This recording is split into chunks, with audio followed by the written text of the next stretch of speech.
Newly released photos of the September 11th attacks are shedding new light on one of the darkest days in U.S. history.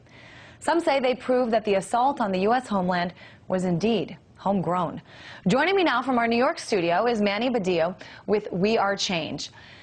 Manny, talk to me about these photos and how you think that this is evidence that 9/11 was an inside job. Well, I'm not sure how much they prove that 9/11 was an inside job. What they definitely do prove is that the United States government has obviously been lying to us about the events of that day. What we see are exploding buildings, not buildings that collapsed. The U.S. government still has yet to tell us what initiated these collapses. Well, what we see from these photos are buildings that are literally turning to dust, and the only way that happens is through explosives. Facts are corroborated by the hundreds of first responders and survivors and even victims that day that said they heard explosions, as well as the forensic evidence of the case, which has found explosives in the debris of the World Trade Center, as well as the chemical signatures of such a type of reaction. What we see is a very different story being told by these pictures than what America has heard so far about the murder of my uncle and 3,000 other innocents on that day. So, Manny, are you suggesting that these explosives were already inside the building? I mean, it's very feasible, and I think most people would buy that there were probably explosives on board the planes, and the planes, you know, collapsed with the building. Isn't that possible as well?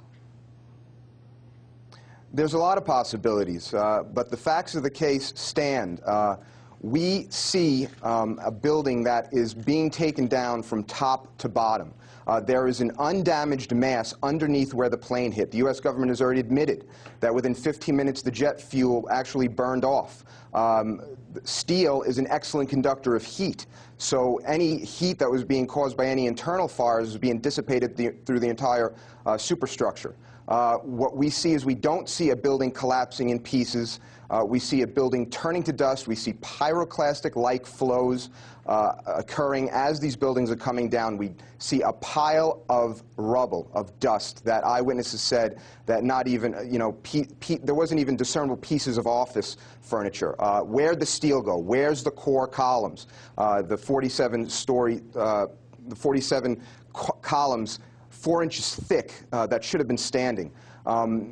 The facts that we see with our own eyes should tell us a lot more than what the U.S. government has attempted to tell us and lied about. I guess explain this to me a little better. I'm not an architect, and I think a lot of our viewers probably don't quite grasp this either, but what should we have seen if, as we are told, these buildings collapsed, the World Trade Center collapsed because a plane flew into them? What would we be seeing differently if that's all it was?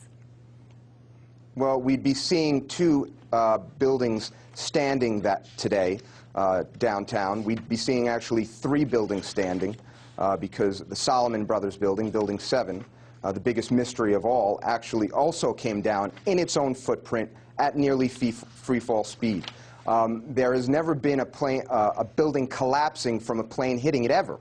The fact is that we just take a look at some past collapses that took place here throughout the world, and then take a look at how buildings are demolished and brought down. You're going to see very eerie similarities to buildings being demolished as opposed to a plane hitting them, and then all of a sudden coming down an hour and an hour and a half later.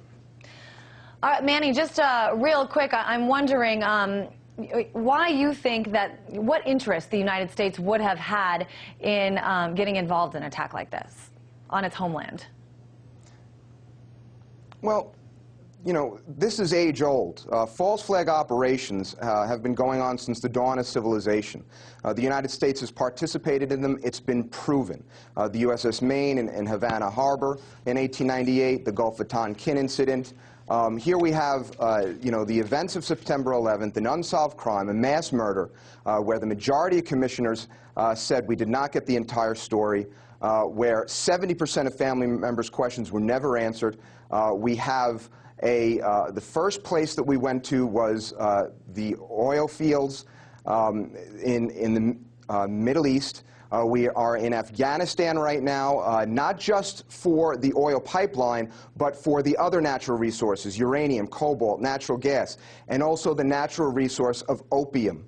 Okay, the CIA has been bringing opium and heroin to this country for years.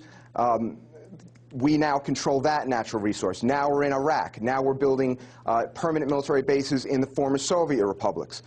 This is a war of empire. This is to keep also Russia and China and India away from these places. So, no, we haven't gotten Osama bin Laden, the CIA asset, but we have gotten our troops in the Middle East surrounding our next target, Iran.